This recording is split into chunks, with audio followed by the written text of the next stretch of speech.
los dispositivos piezoeléctricos tienen un movimiento longitudinal y oscilatorio. Esto nos da la gran capacidad de ser muchísimo más precisos. Es importante mencionar que, como cualquier característica de las ondas, la transmisión de estas, al interactuar con la superficie o la densidad de la materia que están cortando, tienen un reflejo. Esto se llama eco. Entonces, los dispositivos piezoeléctricos tienen un transductor, un microprocesador por el cual se capta este reflejo, este eco de las ondas, y puede manipularse esa información. Básicamente, en la consola de los dispositivos, pues se cambia el efecto de vibración para lo que más convenga. Esto nos proporciona una seguridad porque independientemente se hace un corte selectivo, es decir, se detecta el tejido duro, la densidad, y puede ser un poco más noble con los tejidos blandos. No quiere decir que no los corte. Se tiene un concepto erróneo de que los dispositivos piezoeléctricos no cortan los tejidos blandos. Por supuesto que si les aplicamos fuerza y fricción, van a cortar estos tejidos, un nervio, un paquete vasculonervioso.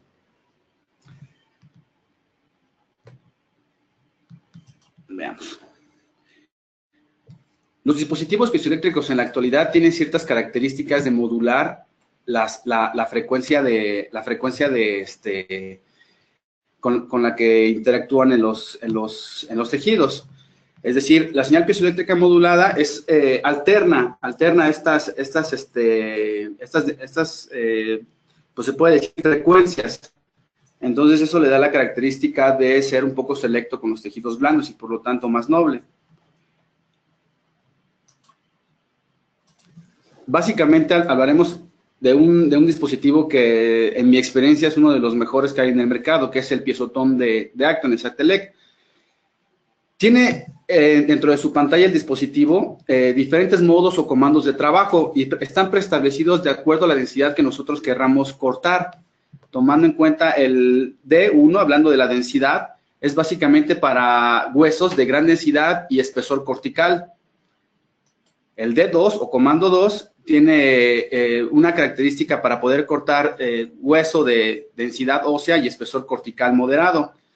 El D3, hay una densidad ósea mediana, es decir, una resistencia un poquito menor, una cortical fina y un hueso esponjoso amplio.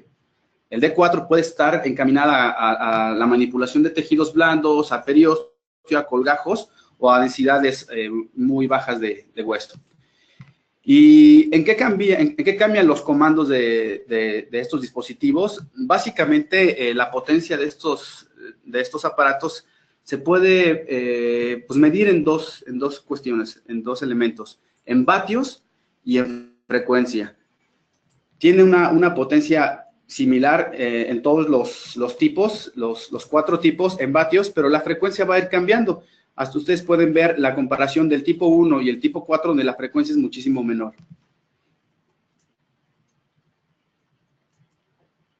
Un ejemplo acerca de los distintos módulos, perdón. El módulo 1 y el módulo 2 prácticamente generan la misma longitud de onda y el inferior es un poquito menor, alrededor de unos 30, con distinta frecuencia. Uno de los principales tópicos o temas de discusión por los cuales las personas no lo utilizan es porque creen que es un poco más lento. Sin embargo, yo creo que esto es un poco más subjetivo, dado que la capacitación o la curva de aprendizaje pues al inicio no es sencilla. En base a la revisión de la literatura, hay distintas marcas comerciales pues que no nombraremos, siendo yo creo que el Piezotom de Satelec bastante bueno en relación a los competidores, como italianos, japoneses, etcétera. Yo tengo bastante experiencia con el Piezotom solo y el Piezotom LED. Sin embargo, ahorita pues los avances tecnológicos y el desarrollo de distintos insertos, pues se ven reflejados en un dispositivo que está próximo a traerse aquí a México, que se llama Piezotom Cube. Este tiene la característica de ser un poco más potente y todos los comandos que nosotros vimos, un microprocesador que se encuentra en la consola, lo puede cambiar automáticamente, sin duda un elemento muy bueno. Me parece que no estará disponible hasta mediados del próximo año. Les sugiero que lo chequen. ¿Cuál es la ventaja, entrando un poquito más en materia, de un dispositivo piezoeléctrico? ¿Qué ventajas me proporciona en relación a un dispositivo rotatorio? Básicamente, una, que es conservar la biología celular del hueso. Y no solo del hueso, sino de los tejidos blandos, el periósteo, las células endoteliales de los vasos sanguíneos, de los nervios. Básicamente nosotros, como yo les comentaba al inicio de la charla, pues es una plática acerca de cirugía ósea. Entonces, tiene unas ventajas. Hay un cambio de paradigma últimamente en relación a la cirugía periapical o dentoalveolar. Nosotros, conociendo ya por distintas bibliografías los diferentes plexos que nutren al periodonto, al órgano dentario, es que podemos invadirlo sin repercutir tanto en su función. Un elemento fundamental en cuanto a las ventajas de la cirugía piezoeléctrica es un concepto que se llama cavitación. La cavitación, como les dije al inicio de la charla, es un concepto que se inició en la industria naval, básicamente por qué los metales se corroían, por qué los metales se rompían, y esto es debido a que la vibración que producen estas ondas sobre el agua hace que interactúen con las diferentes estructuras, en este caso de los tejidos blandos. La cavitación en la cirugía piezoeléctrica o en la cirugía del hueso nos va a proporcionar un elemento fundamental, que es la coagulación pasiva, digamos, de los diferentes tejidos. Nosotros vamos a tener un campo quirúrgico mucho más limpio, vamos a tener directamente una exposición del factor tisular de la coagulación, sin que quememos, sin que estemos destruyendo las células que ahí se encuentran. Entonces, es una ventaja fundamental. Nosotros podemos repercutir todos estos, incluso comprobarlos por diferentes estudios clínicos que se han publicado, donde se han comparado microscópicamente los efectos de la cirugía piezoeléctrica con la cirugía rotatoria, encontrando que hay más viabilidad celular en estos cortes. También se han categorizado, se han medido los efectos subjetivos de los pacientes en relación al dolor, a la parestesia, se ha medido la inflamación, y todos los artículos que se han publicado han tenido tendencia que, sin duda, independientemente de la velocidad del cirujano, proporciona una ventaja sobre los dispositivos rotatorios. Aquí algunos artículos donde comparan en diferentes cirugías. Lo que uno debe de contemplar básicamente cuando tiene experiencia ya con estos dispositivos es el desarrollo y la disponibilidad de estos insertos. Lo cierto es que no todas las marcas comerciales tienen insertos de calidad e insertos que realmente estén hechos para la función de cada clínico. Aquí, específicamente con Piezotom, yo me he encontrado con una gran gama de estos dispositivos, de los insertos. Voy a mencionar algunos de una forma breve, ya que estamos un poquito cortos de tiempo. Cuando ustedes adquieren un aparato piezoeléctrico, al menos aquí en México, viene con un kit esencial. Y yo creo que es un resumen de todos los kits que se encuentran disponibles. Vienen seis insertos fundamentales que básicamente son para cirugía. En este caso el BC1, que significa Bone Surgery 1, nos permite hacer osteotomías, piezoincisiones. El BS4, que es para osteoplastías. Otro inserto que tiene una forma más delgada, pero más filosa, que es el LS2 para las extracciones, básicamente para el ligamento periodontal y para la parte más superficial de lo que es la raíz. Y los otros que son para el kit básico de elevación de seno transmaxilar. Por supuesto que están disponibles distintos kits. Hablemos rápidamente de estos. El de osteotomía, que es cuando no tenemos hueso, cuando queremos transportar, es decir, injertar hueso de un lado a otro de un sitio donador. Sirven para recortar el bloque en una rama, en el mentón, etcétera.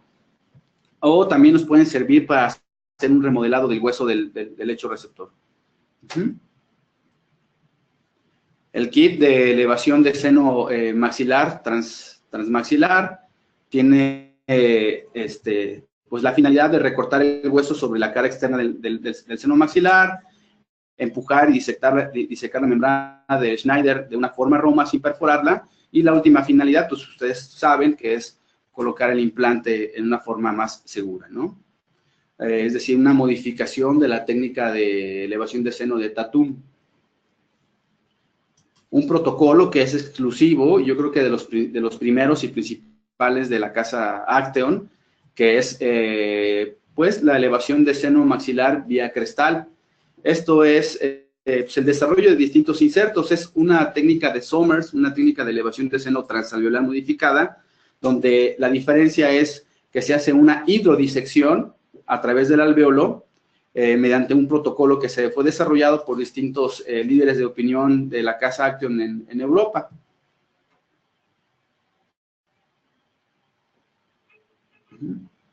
El kit de extracción.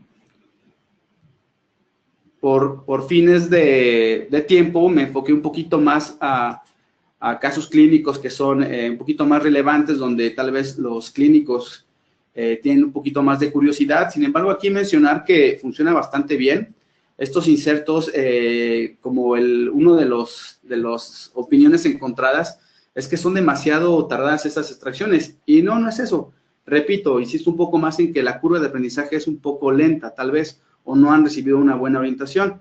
Entonces, para hacer la extracción, un detalle, un tip que podemos resumir de esta diapositiva, es angular un poco el inserto hacia lo que es la pared de la raíz, es un poco hacia el cemento, y también inclinándolo un poco para romper las fibras del ligamento periodontal. ¿Cuándo ocuparía yo un kit de extracción de dispositivo piezoeléctrico? Cuando quiero preservar la biología, cuando voy a hacer extracciones implantes post-extracción.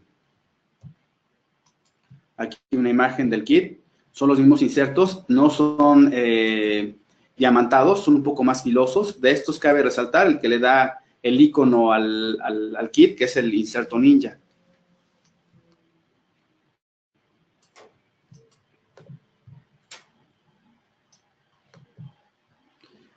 Algunas otras modificaciones de estos que ya comentamos, que son insertos redondeados para el alargamiento de corona, para extracciones, todos tienen la finalidad de esto, de proteger el hueso residual. Con esto se puede hacer curetaje. Otro de los elementos muy importantes, o de las primicias que tiene Acteon, es el kit de expansión de cresta. En lo personal lo ocupo bastante. Esto tiene la finalidad de, en huesos residuales alveolares, ensanchar en forma horizontal mediante varios insertos. Veremos un video un poquito más adelante de algunos ejemplos clínicos. Este es un kit que es también exclusivo de la casa comercial Acteon. Y entramos un poquito en materia. Tal vez insisto, en diferentes charlas con varios especialistas y a través del tiempo, es que muchos han dejado de utilizar el piezotomo porque lo ven poco funcional. Y la verdad es que no es cierto. En lo personal prácticamente lo ocupo en casi todos mis procedimientos. Les comentaba al inicio, es una charla sobre cirugía ósea. Entonces, todas las aplicaciones alrededor del hueso son las que pues, van a verse involucradas en especialidades como la endodoncia, ortodoncia, implantología, cirugía maxilofacial, periodoncia, y en la rama médica, por supuesto, neurocirugía, traumatología, cirugía de cabeza y cuello, se pueden hacer osteotomías de nariz, etcétera. Hablando de los pacientes que tenemos que ver con ortodoncia, para mis amigos ortodoncistas, pues ha habido bastantes cambios de paradigma en la actualidad, donde el alcance de la ortodoncia, interactuando con la periodoncia y la cirugía maxilofacial, pues se ha expandido demasiado. Es aquí el ejemplo claro de los hermanos Wilco, que en el 2001, tomando conceptos de Cole de los años 70, vuelven a meter en boga un protocolo de hacer corticotomías en el hueso, produciendo un fenómeno de aceleración regional. Es decir, con los conceptos de la biomecánica, alcanzando movimientos ortodónticos de una forma más rápida, con menos lesión del hueso, sin dejar atrás que es una injuria directa, pero una injuria al hueso controlada. Los conceptos de Harold Frost, también de los años 70 y 90, pues son aplicados completamente a este protocolo de los hermanos Wilco. Sin embargo, ¿ustedes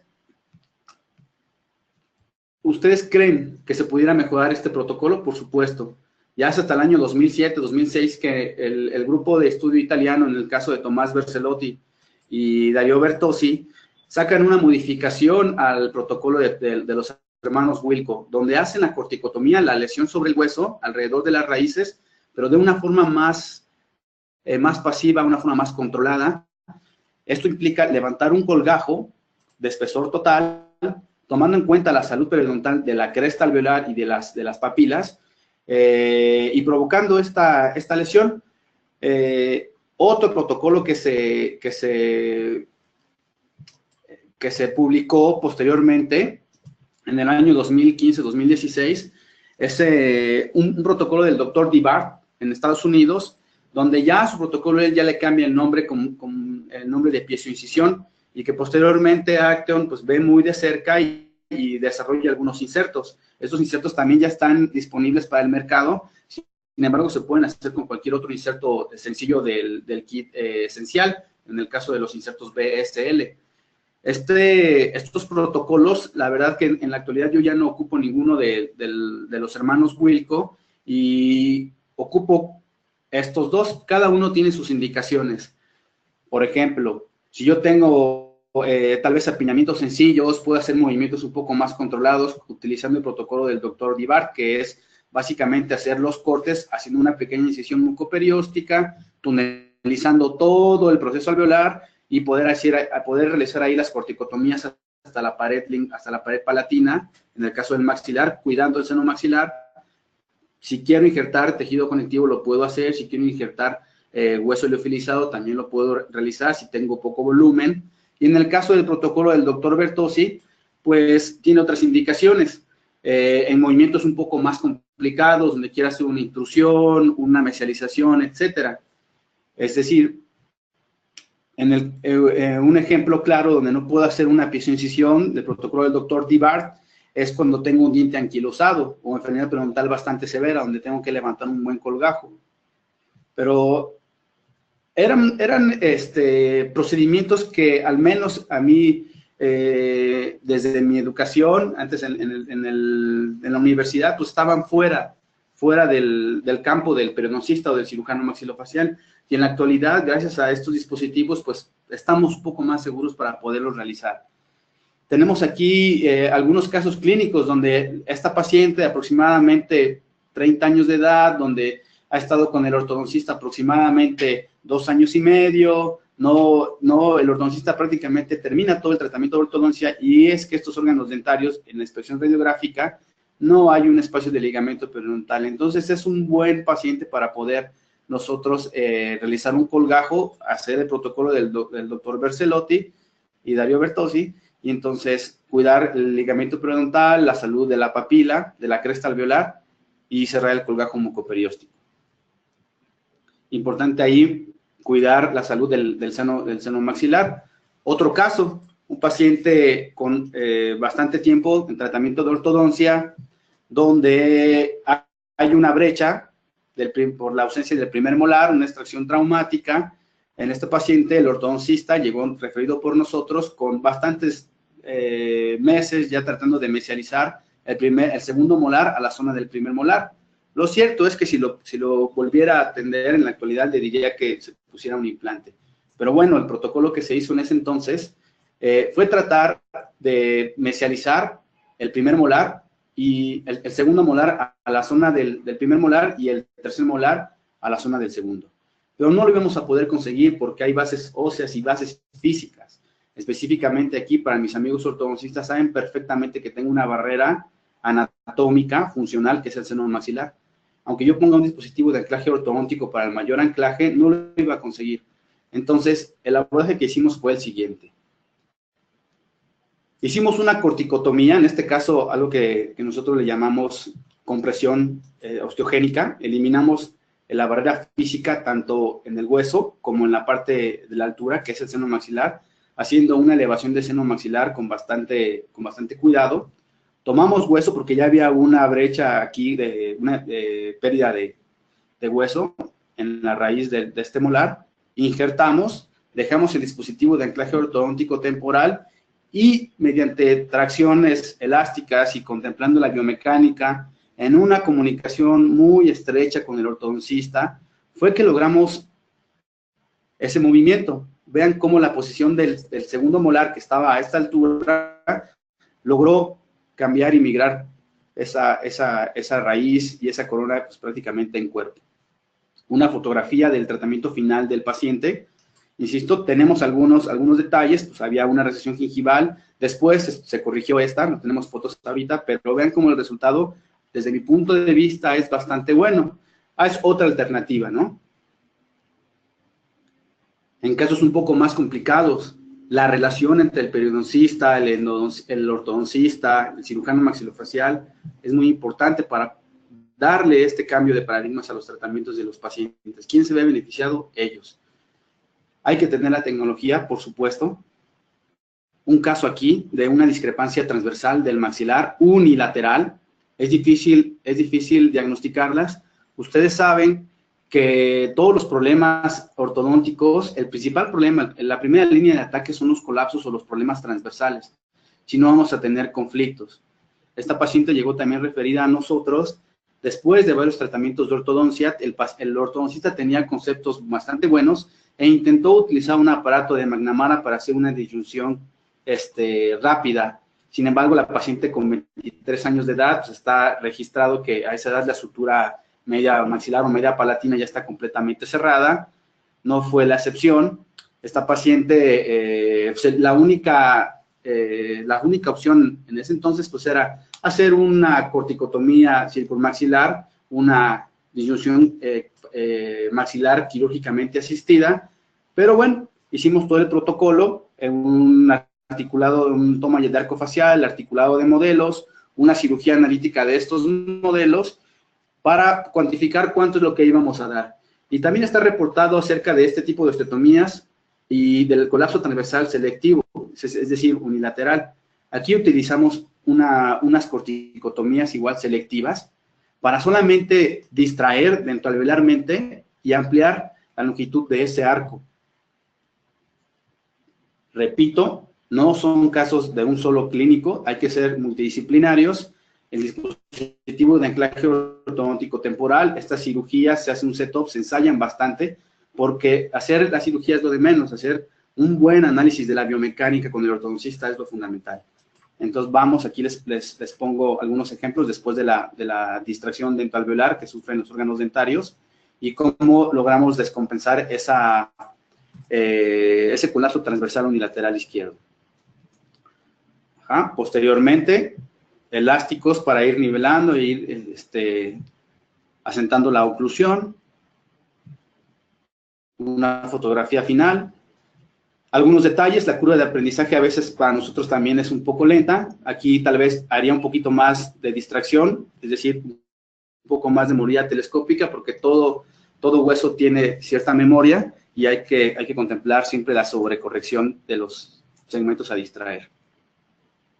Otro caso clínico, donde es un paciente claramente que es para cirugía ortognática, sin embargo, como ustedes conocen, mis amigos ortodoncistas, hay que descompensar las curvas de Speed, dar una estabilidad oclusal que se valora con modelos. Sin embargo, en esta paciente llevaba bastante tiempo. Ya teníamos, el ortodoncista había utilizado un Hyrax, había utilizado diferentes arcos utilitarios aquí y no lograban el ensanchamiento de este arco ni la intrusión de estos dos órganos dentarios posteriores. Así es que recurrimos al mismo abordaje, utilizando el piezotón, cuidando la celularidad de esta región.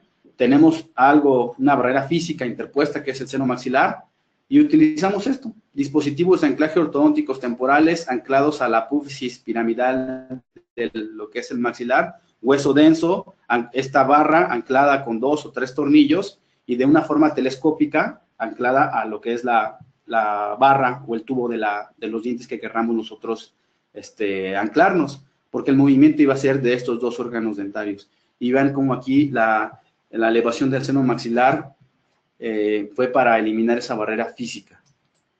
Está reportado en los artículos. Estos son casos que están próximos a su publicación. Cerramos lo que ustedes conocen siempre, un colgajo mucoperióstico, unir de nuevo este periósteo, no perforar la membrana de Schneider para no tener complicaciones.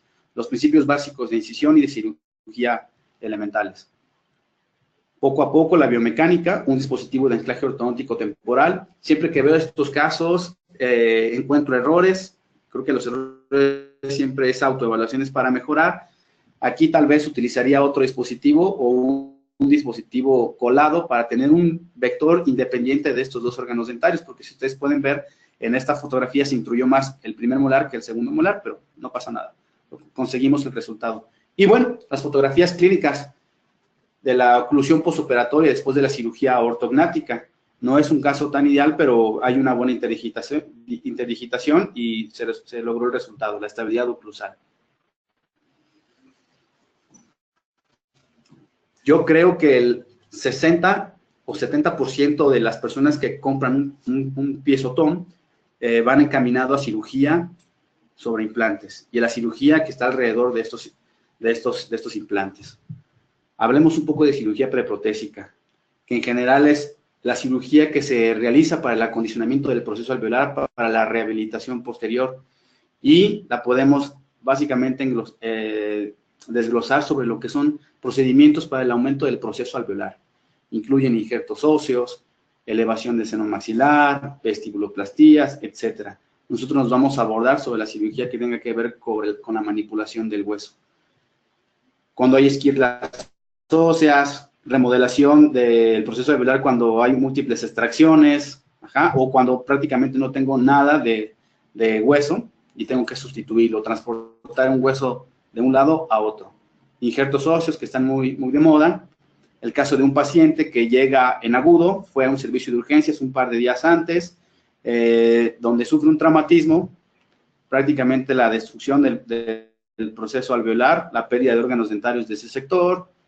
Hago mi valoración tomográfica, una buena planeación, encuentro que hay órganos dentarios ahí involucrados y yo sé perfectamente que voy a tener un resultado desfavorable si no regenero ese sector.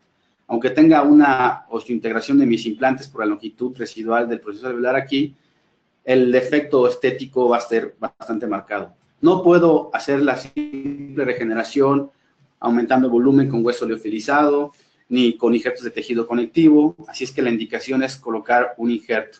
El sitio donador, de acuerdo a cada paciente, de acuerdo al defecto que yo tenga, escogimos en este caso un injerto del mentón, gracias a la característica del paciente. Vean la cirugía nítida. Aquí el detalle es que nosotros, para no hacer tantos golpes, tanta manipulación con los osteotomos o los cinceles, es sobreextender un poquito los cortes sobre el hueso.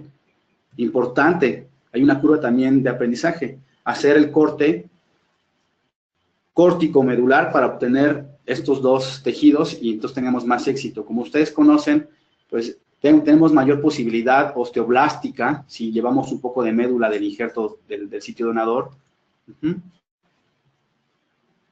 Se coloca. Siguiendo los principios básicos de los injertos, hay que inmovilizarlo, colocar el hueso liofilizado y todo lo que ustedes conocen. En la actualidad, si yo podría hacerles alguna reflexión, es lo de menos tomar el injerto, sino todo lo que involucra alrededor de de hacer una buena disección del colgajo para poderlo cubrir bien. Si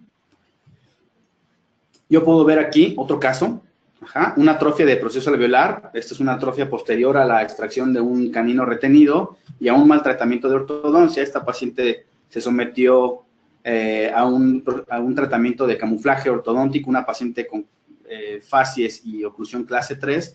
Podemos ver la enfermedad periodontal, las secuelas del tratamiento de ortodoncia, pero que es una persona joven y no quiere recibir un tratamiento de prótesis fija. No tengo absolutamente la condición que debería o que quisiera para que el resultado fuera estético. Ustedes saben, compañeros implantólogos, todo el operatorio para tener un buen resultado estético, fotos faciales, modelos de estudio, instalados diagnóstico, si tienen el elemento para poder hacer una cirugía guiada con cualquier software que ustedes utilicen, pues adelante, hay que utilizar. Yo utilicé en este caso Novel Clinician y veo que la posición ideal sería esta de mi implante. Sin embargo, tengo una atrofia severa y tengo un margen negativo de casi 4 milímetros. En un análisis transversal de la cresta, lo mismo. El error más común es tratar de anclarlo aquí. Por supuesto que puedo utilizar varias soluciones protésicas como un núcleo personalizado, pero bueno, o angulado. Sin embargo, nosotros consideramos que no era un buen tratamiento. Puedo ver el estado de las papilas de la cresta alveolar de los órganos dentarios adyacentes. Entonces, en cuanto yo abra un colgajo, voy a tener un colapso bastante severo. Después de que hago mi planeación en todos los aspectos, la longitud y el diámetro de mi implante, pues puedo decidir si lo voy a hacer en una etapa o en 2 etapas. En este caso decidimos que era mejor hacerlo en 2, porque el estado gingival del paciente no era muy bueno. Vean cómo todavía tiene el tratamiento ortodóntico, hay un biotipo gingival adecuado, sin embargo, realmente el colapso de la cresta está hasta este nivel. Hago mi buen diseño del colgajo, aquí ya se hace un poco más evidente la recesión del proceso alveolar, no hay unas crestas adecuadas. Entonces, si yo hubiera colocado el implante en esa misma situación clínica, iba a ser un pobre resultado estético. Fotografías. Decidimos aquí, por la fisiología del paciente, por la anatomía del paciente, que tenía una mayor cantidad de hueso donador en el proceso, en el mentón. Entonces, decidimos hacer un injerto de mentón. De nuevo, la utilización adecuada del piezotomo de estos insertos, el BS, que a los que hacemos cirugía sobre hueso, es el caballito de batalla. Podemos ver aquí en la imagen cómo está graduado cada 2 milímetros. Entonces, en mi examen tomográfico puedo ir un poco más de la cortical del mentón para obtener hueso córtico medular, ¿no? Insisto, la curva me enseña un poquito a que no puedo estar cincelando de más porque puedo romper el injerto.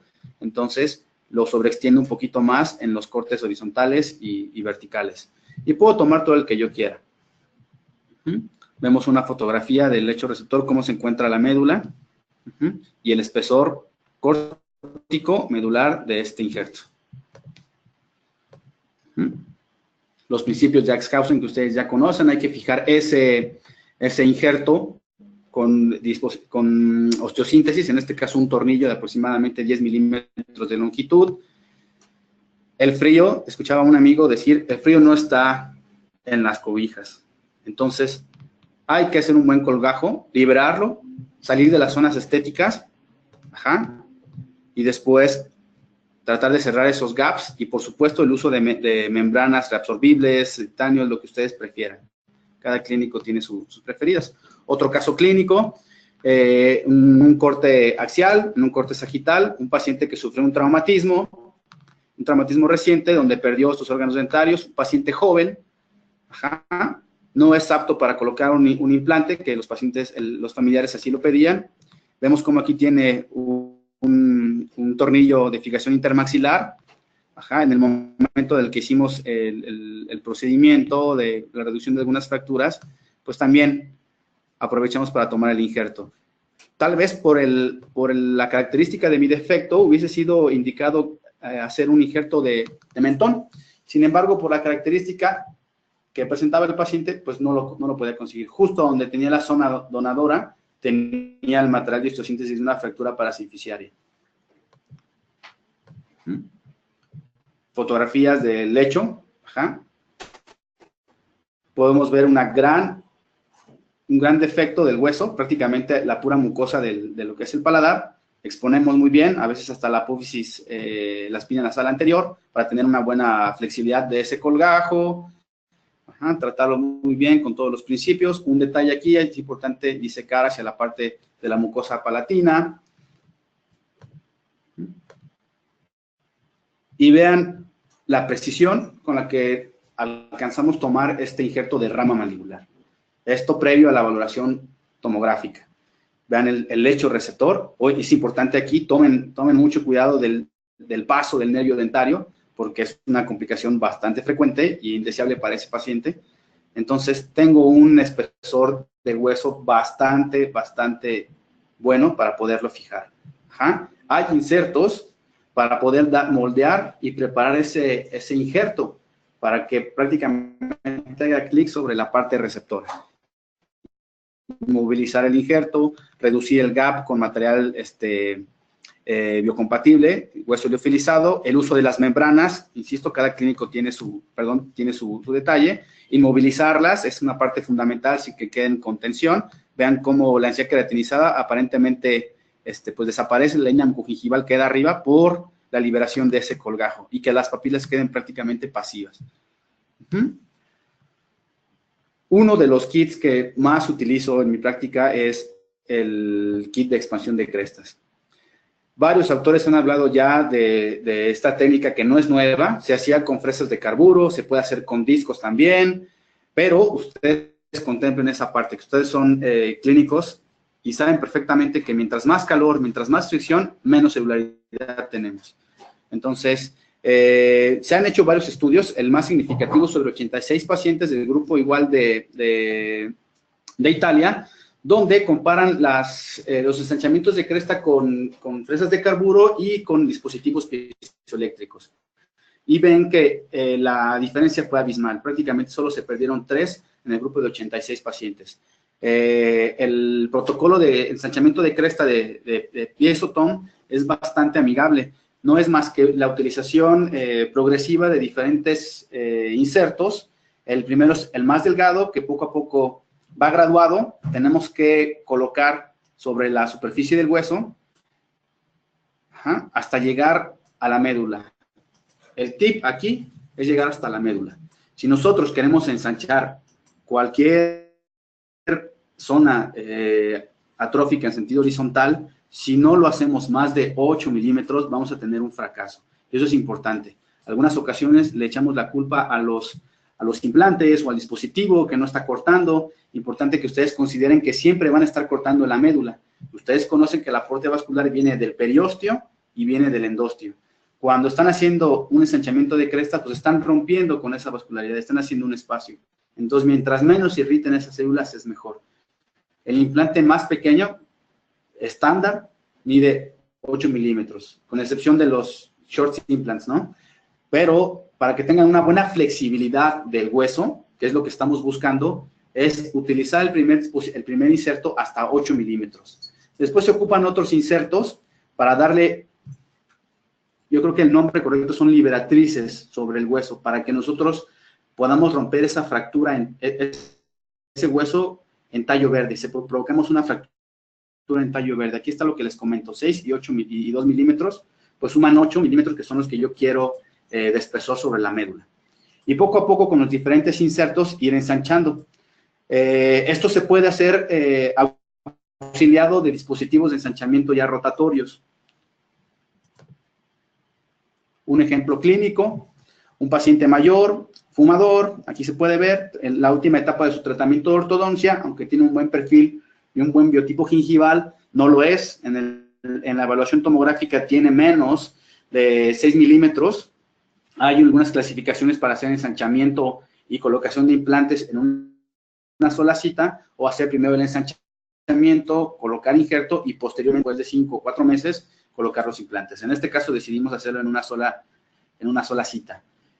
Utilizamos los ensanchadores para el proceso, para la cresta del alveolar, la zona media, y posteriormente utilizamos los ensanchadores laterales para hacer esa liberatriz sobre el hueso, para que poco a poco con estos dispositivos, esta tabla se vaya rompiendo como yo quiero, de una forma programada, de una forma planeada, milimétrica. El último ensanchador, como un tip, vendría siendo el implante que yo quiero colocar. Si yo hago un acercamiento, puedo ver la ventaja que tengo aquí. No coloqué un injerto libre, sino el mismo hueso, logré ensancharlo y tuve la fortuna de mantener toda esta viabilidad celular. Aquí otra fotografía donde vean cómo gané casi 4 milímetros en la zona de la cresta. Entonces tengo resultados estables, resultados estéticos, y mi paciente pues está satisfecho igual que yo. El tópico de la elevación del seno maxilar. Está abierto para todos los clínicos que tienen experiencia y que manejan muy bien estos procedimientos. Les puedo comentar que esto sí les da un plus. Una imagen aquí. Aquí yo creo que dentro de los temas que más he discutido con algunos compañeros es que el dispositivo, perdón, piezoeléctrico es un poco lento. Un momento, por favor.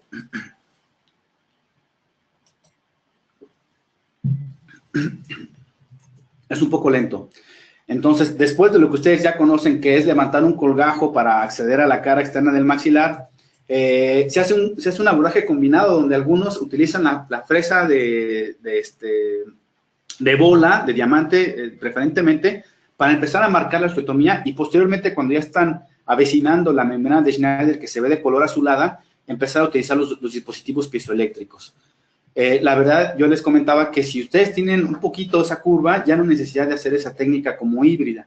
Y la finalidad, insisto, ya la conocen, es exponer en una forma traumática la membrana de Schneider con este inserto, que es un inserto como en forma de pata de elefante, y disecando esta membrana poco a poco con movimientos controlados, y posteriormente utilizar las cucharillas que ustedes saben utilizar. Aquí como recordatorio, saben que por estudios de la Universidad de Loma Linda, de Solar y colaboradores, pues vieron que había algunos vasos sanguíneos que se encontraban cerca, desde que abren el colgajo mucoperióstico o a través de lo que es la pared externa, es decir, vasos intraóseos. Y en verdad que tomen mucho en cuenta esto, porque en algunas ocasiones se llega a formar un hematoma que se coloniza, se pierde el hueso, y entonces el implante termina con un fracaso. No hay una buena osteointegración. Sí es importante mencionar, lo mencionan ellos, que en estos accidentes lo mejor es coagular con un electrocauterio o con lo que ustedes quieran estos vasos sanguíneos. Si los pueden dejar, si no está en su zona de colocar el implante y si no les estorban en elevación, pues por supuesto que les va a dar mucho mayor oportunidad para la osteointegración de sus implantes. El protocolo, les comentaba, se utilizan distintos insertos, el 1 y el 2 para hacer la membrana. Ustedes saben que se puede hacer en una forma directa o diferida, dejando una pared en la cara externa. Yo prefiero hacerlo así, y posterior el último inserto, lo apoyo en esa pequeñita ventana de hueso que posteriormente va a ser el piso del seno maxilar, hasta después utilizar mis cucharillas. También puedo colocar otro inserto, el inserto que les comentaba, que tiene una forma de palita, que me ayuda un poquito a disecarlo. No lo utilizo, prefiero hacerlo un poco más manual, con mis cucharillas, que perfectamente ustedes conocen, y que no deben faltar en mi armamentario. Algunos ejemplos clínicos. Lo que era la cara externa, ahora va a ser el piso, tomando en cuenta, siempre haciendo sus maniobras de Valsalva para ver que esté íntegra esa membrana de Schneider, colocar los implantes, hacer la regeneración. Hay un tópico acerca de colocar membranas, colocar hueso, qué tipo de material es el mejor. Lo cierto es que la integridad de esa membrana debe de procurarse todo el tiempo. Si espaceo muy bien, si tengo una buena planeación protésica, pues puedo conservar la papila. Ajá. La finalidad es esta. Y aquí sí quiero tomar pues unos minutos, porque no hay estudios en humanos hasta la fecha que me puedan decir o asegurar que el hueso que yo coloqué, el hueso liofilizado, la hidroxiapatita, se generó, se convirtió en hueso medular sano. ¿Ok? Lo que sí está comprobado, en base a los consensos de elevación de seno maxilar, es que si no llegamos hasta la pared medial, entonces puedo tener más posibilidades de que esto fracase. Algunos casos clínicos, mi cirugía, aquí la estoy planeando, no tengo una buena cantidad de hueso, menos de 5 milímetros, según clasificaciones de Carmish o la que ustedes utilicen. Yo estaría pensando en hacer una instauración de los implantes diferida. Primero hacer la elevación de seno maxilar y posteriormente colocar el implante. Hacemos el colgajo, salvando las papilas, los principios básicos sobre hueso sano, visualizando lo azulado de esta membrana, los vasitos sanguíneos. Dejo esta parte, como les comenté previamente, lo que era la pared ahora se convirtió en el techo. Coloco mi hueso, coloco la membrana de interposición, esto sí está muy documentado. Hay que colocar una membrana, una membrana de colágeno de preferencia reabsorbible entre la membrana de Schneider y el periósteo de mi colgajo.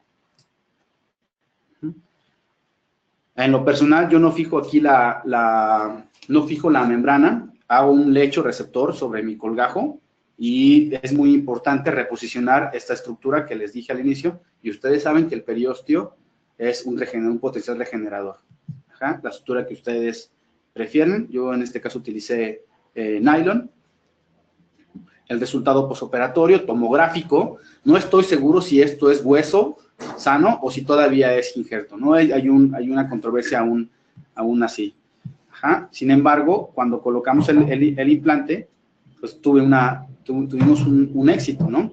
Esta es la situación 8 meses después, donde en la instrumentación encontré muy buena densidad, muy buena resistencia, colocando el implante en una forma adecuada y teniendo una muy buena estabilidad. Si contemplamos una comparación entre la proyección tomográfica, guiada, aquí pues, es muy similar, ¿no? Una buena planeación hace tener más éxitos. Y todo un tópico acerca de la elevación del seno maxilar. Ustedes conocen que en la medicina hay niveles de evidencia clínica. Yo les puedo decir que todo lo que se ha hecho sobre el seno maxilar no tiene una evidencia tan fiable, porque todo ha sido sobre opinión de expertos, nunca ha habido exámenes, estudios, metaanálisis aleatorios, donde sobre humanos alguien se deje biopsiar ese sector y sea estudiado histológicamente. Sin embargo, se han hecho, por supuesto que se han contemplado todos estos consensos. Entonces, aquí es algo importante, que da primicia a uno de los abordajes que tiene Piezo Action, con el Piezotom, que es la elevación de seno maxilar por vía alveolar con hidrodisección. Entonces, lo que nosotros podemos resumir de estas bibliografías de seno maxilar es que es indispensable el injerto, es indispensable llegar hasta la pared media, y el uso de membranas, al menos aquí en las técnicas abiertas o de Tatum, era indispensable. Una modificación a estas técnicas es la de transalveolar, que es la de Somers, que ustedes ya la conocen, que es instrumentar unos milímetros antes de la membrana de Schneider en base a percutores y condensadores, irla levantando para romper solo ese sector, y nos haga espacio para nosotros colocar esos implantes o el injerto, si va a ser diferido a la colocación de estos. Entonces, un grupo de expertos que yo les comentaba de Europa, de Action, desarrolla algunos insertos. El doctor Treadhan, Kurek y Weinrich. Estos doctores, en base a su experiencia clínica, empiezan a hacer modificaciones con el piezo y diseñan un inserto que tiene la finalidad de hacer una hidrodisección por el alveolo. En esta hidrodisección se empuja en forma planeada esta membrana de Schneider, y posteriormente, con una serie de casos clínicos, publican sus resultados con un éxito pues, bastante aceptable. Yo creo que es una alternativa bastante confiable, requiere de una curva de aprendizaje, pero no hay que descartarla, porque en base a después otras casas comerciales sacaron dispositivos que varían un poquito sobre esta misma técnica. En lo personal tiene las ventajas de que el hueso conserva toda vascularidad y que son movimientos controlados. Insisto, no es sencilla, implica llegar a la parte más próxima del seno maxilar, hacer la hidrodisección, colocando una porción de gelfoan o de algún material de interposición por si se llega a perforar la membrana de Schneider. Aquí vemos, se impacta. Todo lo que entra de agua tiene que salir por estos puertos.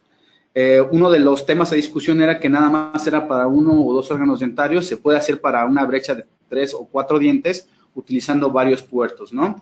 Esto ya se los dejo un poquito de discusión, pero creo que es una herramienta que pueden ustedes utilizar en el futuro. Aquí está el resumen de lo que es el estudio de los doctores, que es la elevación de seno ultrasónica por hidrodisección o hidrodinámica. Para mis amigos que hacen cirugía ortognática y los ortodoncistas, algunos casos donde me abre otros panoramas en base a las osteotomías, el uso de piezocirugía. Los dispositivos piezoeléctricos, ha habido bastante publicación de artículos, de muchos journals, de muchos clínicos en todas partes del mundo, donde todos coinciden que el tiempo en el que se tardaron en la cirugía fue al inicio, donde encontraron menores índices de inflamación y menores índices de isquemia. Un estudio bastante bueno y bastante completo en el 2008, donde comparan pues los resultados o la interacción de las osteotomías con el aporte sanguíneo, el tiempo que se requirieron, el daño de estructuras vasculonerviosas. Y encontraron que no, que prácticamente era un tema más subjetivo. Algunos casos, en casos complicados donde tenemos que hacer nivelaciones, en el caso de esta asimetría maxilomandibular,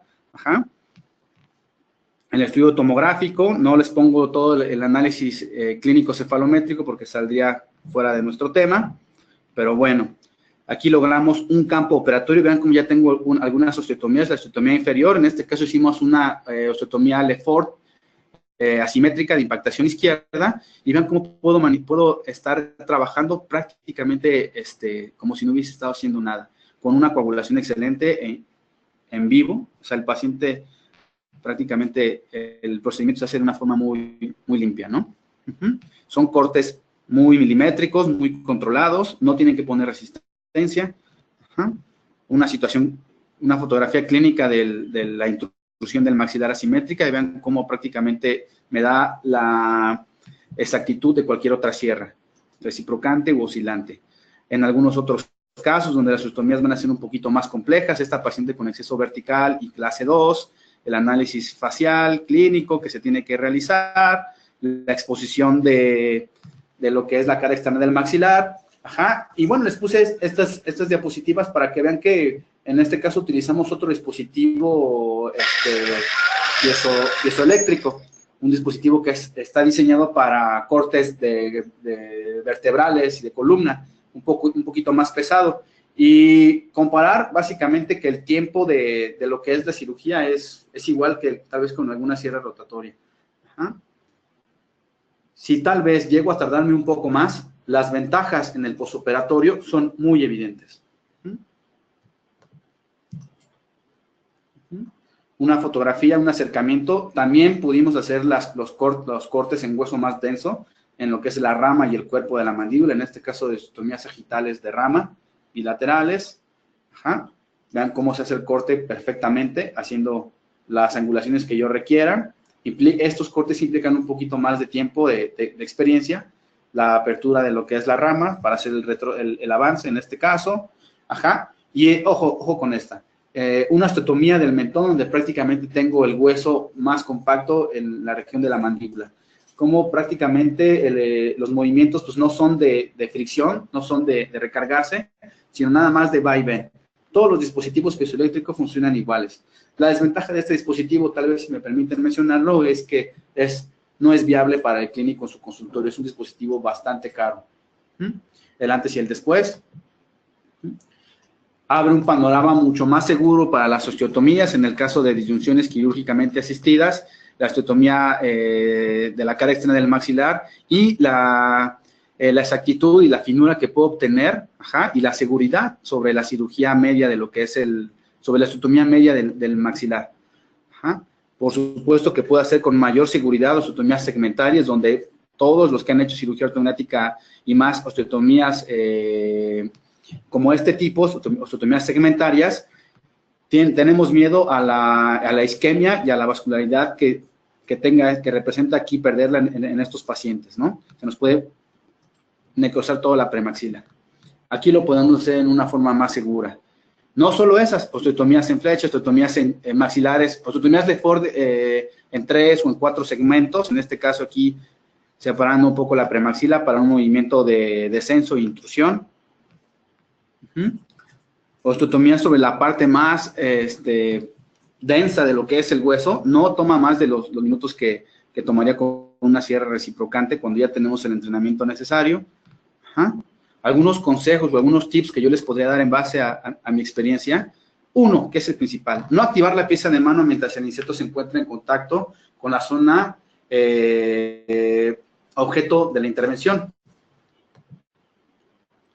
Les comentaba que el efecto piezoeléctrico es que llega una corriente eléctrica por aquí, hace vibrar a los arillos de cerámica, esta vibración se transporta a lo que es el inserto capta la superficie o la densidad del hueso por este principio del sonar o este principio del eco, se regresa por esta vía y un microprocesador en la consola puede regular la frecuencia con la que es conveniente cortar ese hueso. Si nosotros tenemos contacto con alguna otra superficie como el separador que es metálico, no tendremos la optimización para utilizar el dispositivo. Ajá. Aplicar una presión suave y constante al inserto para su mayor eficacia. No es hacer una fricción, no es hacer presión sobre la parte del hueso. Debemos permitir la libre vibración. Esto es muy importante, tener separado mi colgajo, sin que ni con el vidrio, ni con el alegra, ni con el separador tenga esa interacción. Un consejo igual, hay que desprogramar lo que es la pieza cuando entremos a hacer la primera osteotomía. Se recomienda que antes de activarlo, toquemos primero la superficie del hueso y posteriormente se active el aparato para, activado, entre a hacer el corte. Así encontraremos la mejor optimización de lo que es el dispositivo y del inserto. Al inicio, cuando uno puede observar sus insertos calcinados o manchados de color negro, es que algo está sucediendo mal, estamos recargando de más. Se calienta la pieza y se puede dañar el inserto, sin mencionar el daño a la superficie del hueso. Debe permitirse que el inserto vibre libremente, como les comentaba. Si se bloquea en contacto con algún tejido, podría sobrecalentarse. Eso es lo que pasaría realmente si nosotros lo contactamos con estructuras metálicas. Perdón. Consejos especiales para casos complejos. Ajá. Quiero mostrarle unos cuantos casos. En este caso, una paciente con una mordida abierta, caso de cirugía ortognática, una simetría mandibular, una hipoplasia en sentido anteroposterior, en sentido vertical, ajá, y en sentido transversal. Claro, mayor inclinación del ángulo plano mandibular, aquí la cirugía virtual que hicimos, la cirugía analítica de modelos, donde tengo esta cuantificación de estos movimientos. Entonces, el abordaje era hacer una osteotomía de Lefort de avance, de descenso y ensanchamiento transversal. Lo que llamamos nosotros un reposicionamiento tridimensional del maxilar, y por supuesto que la característica clínica de la paciente es un maxilar demasiado corto, donde el tejido gingival es pobre, donde no hay una buena barra densidad queratinizada, y los movimientos que necesita la paciente son complejos. Preparada para la cirugía, un abordaje surgery first. Ajá. Vean cómo el arco se encuentra seccionado, porque pienso hacer la osteotomía en la parte medial. Me voy un poquito más de confianza, tengo una apertura mayor, una confianza total de hacer estas osteotomías, porque estoy cuidando toda la celularidad del hueso, ¿no? Aquí el corte bastante simétrico, bastante planeado, ajá, y vean cómo, ajá, tengo la brecha inicial de esta paciente. Todos tenemos un poquito de, pues sí, de cuidado o de temor sobre estos procedimientos, porque sabemos perfectamente que la isquemia de aquí va a ser muy, muy alta, y tenemos el riesgo de que pierda órganos dentarios. Ustedes imaginen el resultado de esta paciente o la expectativa que tiene, y posteriormente nosotros le decimos que va a perder estos órganos dentarios. Cuando la paciente va por un resultado estético y funcional, pues no es. Es una cirugía programada, pero vean, accidentes y eventualidades las tenemos todos. Esta es una fotografía de la paciente 3 días después del procedimiento, una cirugía bimaxilar, y donde el edema, ahora sí corroboró lo que dicen los artículos, es muchísimo menor a utilizar dispositivos rotatorios. Y la fotografía clínica de esta encía posterior a la cirugía. Ajá, todos nos ponemos a temblar, ahí en los que abordamos a esta paciente, pero afortunadamente fue recuperándose poco a poco. Aquí una fotografía clínica posterior a la etapa de distracción transversal. Ajá. No podría haberme híjole, no me pude haber atrevido a hacer estas osteotomías o tener esta seguridad si hubiese hecho con algunos otros dispositivos. O sea, sí hay un momento donde pone un punto de referencia en relación a otro tipo de sierras, ¿no?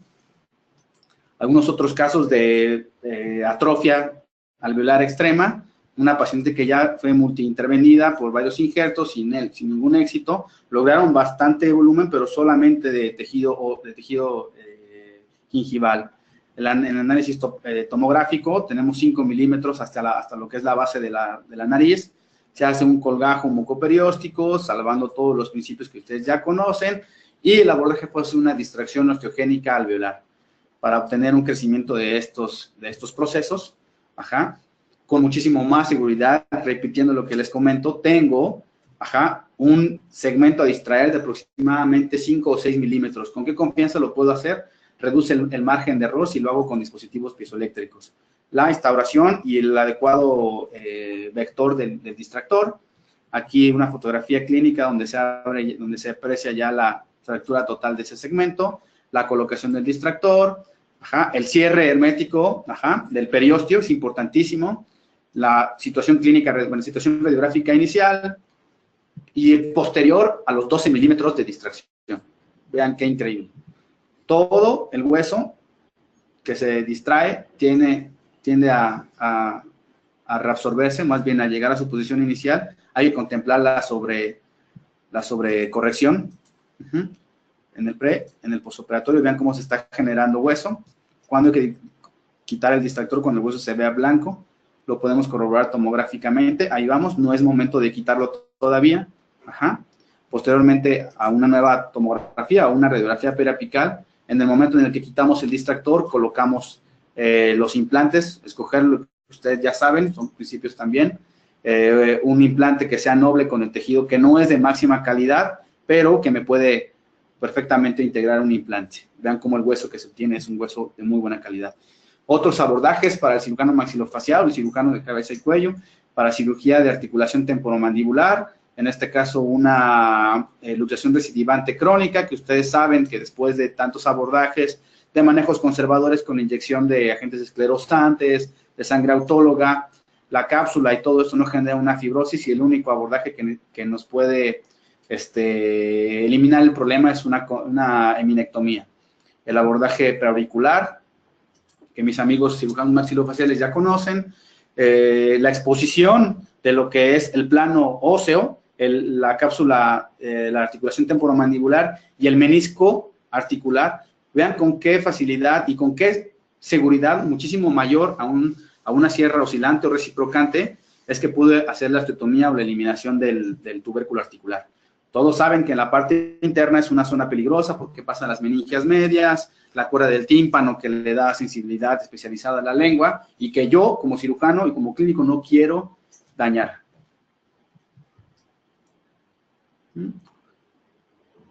Vean, movimientos de vaivén, movimientos finos, movimientos sencillos, nada de fricción. Esto fue lo que cortamos. Y el posoperatorio, bueno, de la paciente un poquito, aquí está, la situación clínica de la articulación, la luxación y autorreducción de ese menisco y de ese cóndilo. Para patologías específicas, condilectomías altas o resecciones, me ayuda muchísimo. Entonces es una herramienta muy versátil en la articulación temporomandibular. Y algunos otros ejemplos clínicos y médicos, en este caso en pacientes con granulomas centrales de células gigantes o tumores pardos. Son pacientes que tienen insuficiencia renal crónica y desarrollan un hiperparatiroidismo y por lo tanto trastornos sobre el hueso. Estas lesiones son lesiones que son altamente vascularizadas. A la histología son granulomas centrales de células gigantes. Entonces lo que queremos o que esperamos normalmente en estas cirugías son sangrados considerables. La herramienta que nos ofrece el piezoeléctrico con la cavitación hace que todos estos tumores, todas estas patologías puedan disecarse de una forma más segura y mucho más confiable para todos los pacientes. Aquí algunas fotografías clínicas. Quiero resaltar, vean el abordaje, cómo en el lecho quirúrgico hay muy poco sangrado. Pues muchas gracias, amigos. En general, las conclusiones que yo pudiera llegar, espero ustedes también, sobre la cirugía piezoeléctrica es que ofrece una ventaja mucho mayor en comparación con la cirugía realizada con dispositivos rotatorios, no solo en la osteotomía, sino en todos los tejidos adyacentes. La velocidad no es un factor en cirugía. Un buen cirujano experimentado, un periodoncista, sabe perfectamente que tardarse unos minutos más no me va a llevar una gran diferencia en relación a tener cuidado con todas mis estructuras. Les agradezco su tiempo y muchas gracias. Espero haya algunas dudas. Listo. Muchísimas gracias, doctor Juan Carlos Romero, por esta interesante información que nos compartió el día de hoy. Les recordamos, queridos odontonautas, que con su conexión en la plataforma se acredita directamente su CADI y lo verán reflejado máximo en 48 horas. Y a quienes nos hacen favor de acompañarnos vía Facebook o YouTube, les pedimos ingresar a www.inteligenciadental.com/CADI. Aquí podrán acreditar su constancia de asistencia digital, podrán hacer cambios si es necesario en sus datos de registro y también podrán imprimir la relación de los CADIs que tienen acreditados hasta el momento. Doctor, ¿le parece bien si continuamos con la sesión de preguntas y respuestas? Claro, por supuesto.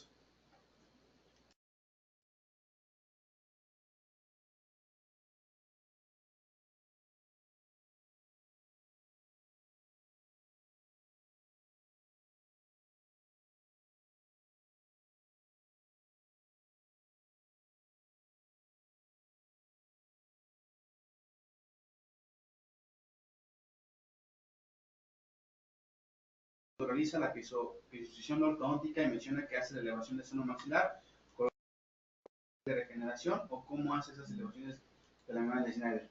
Sí, sí. La elevación de seno maxilar pues, es una modificación que hacemos solamente para quitar la parte física.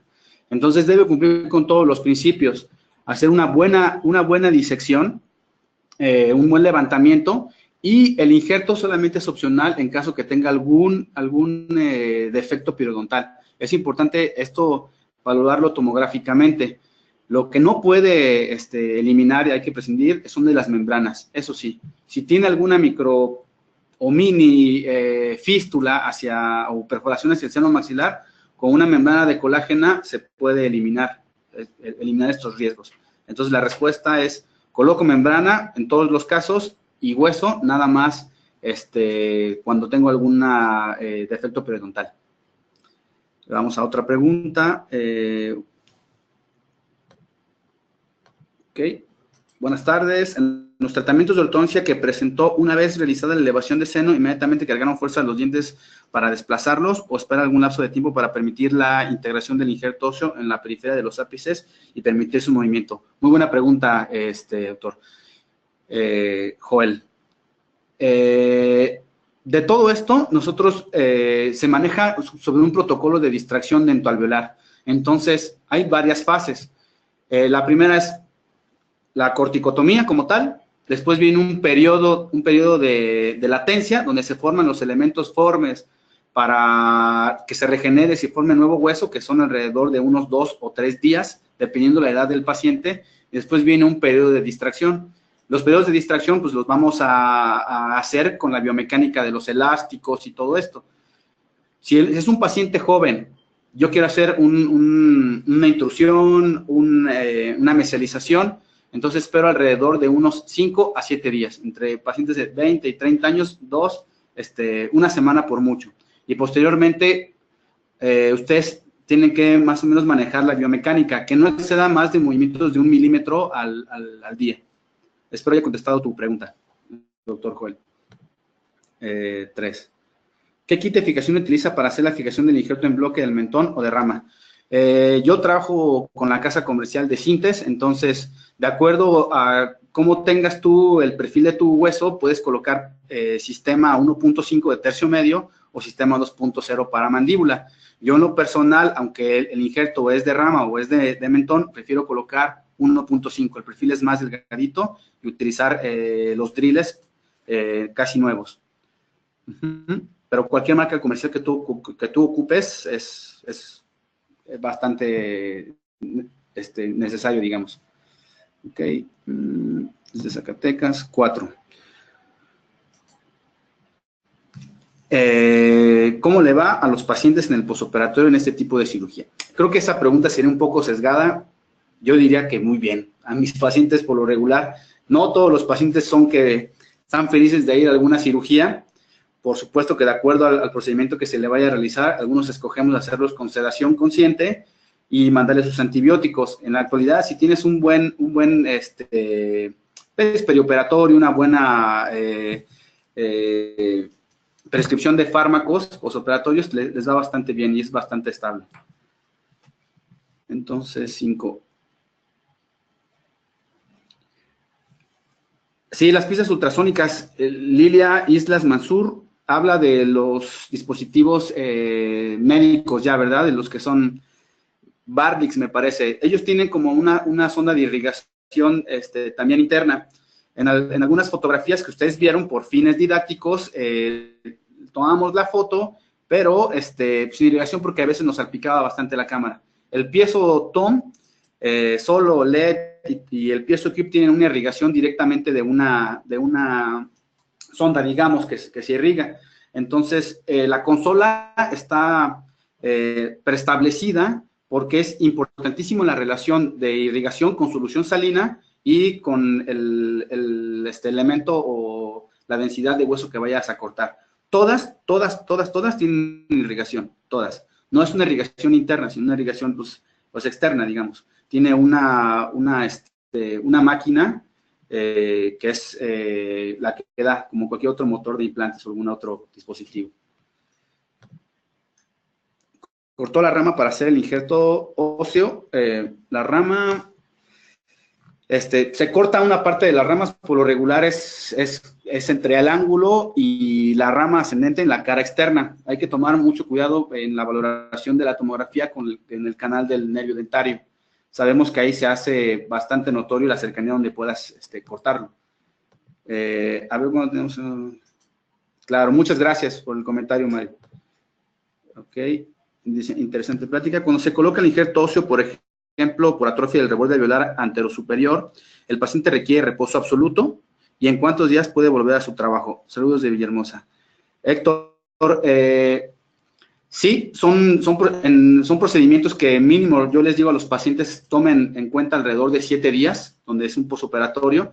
No es fácil, por supuesto, hacer cirugía, insisto, pero si lo hacen bien, con solo 7 días de control en casa, los 3 primeros días son un poquito pesados porque es donde más requieren dolor, pero con 7 días usted puede ver la consulta y darle luz verde para que siga con sus actividades normales. Entonces, por lo regular, son procedimientos bien planeados. Tanisha, muy bien, Tanisha, saludos hasta República Dominicana, muchas gracias. Excelente presentación con los doctores. Julieta, muy útil para los que ya son usuarios y para los doctores que aún están un poco dudosos, les están dando muy buenos puntos para convencer. Muchas gracias por el comentario, doctora Julieta. Usted, el doctor Armando Arroyo, usted sabe que hay órganos dentales sumamente duros, terceros molares. ¿Qué tan efectivo es el piezoeléctrico? Sí, implica un poquito más de paciencia. Les decía yo que para hacer la sección o las odontosecciones, hay un inserto que desarrolló Action que se llama inserto ninja. Es un inserto que viene un poco dentado y los movimientos son los mismos. Aquí es importante mencionar que pues, es un poquito más denso que lo que es el hueso. Entonces, implica un poco de paciencia, pero es totalmente efectivo, doctor. Muy bien. Creo que vamos ahí bien con las preguntas.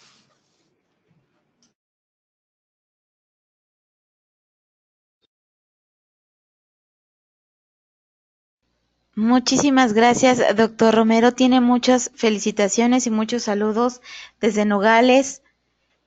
También tiene un saludo desde la clínica dental del doctor Víctor, la doctora Carolina y la doctora Karen. Gracias. Muy bien. Esperemos vernos pronto por aquí de nuevo. Muchas gracias. Muchísimas gracias al doctor Juan Carlos Romero por esta interesante información. Gracias a nuestros queridos amigos de Dentadec, quienes patrocinaron esta interesante conferencia, pero sobre todo ustedes, queridos y doctonautas, que se conectan de todo nuestro país y de países hermanos latinoamericanos. Fue un verdadero placer recibirles el día de hoy en esta su aula virtual I+D en el ciberespacio. Les agradecemos mucho su tiempo, confianza y preferencia. Nos encantará encontrarles próximamente en esta su aula virtual para que disfruten de las interesantes conferencias que tendremos para ustedes. Se despide su amiga Diana Montoya. Que tengan una excelente tarde. Hasta pronto.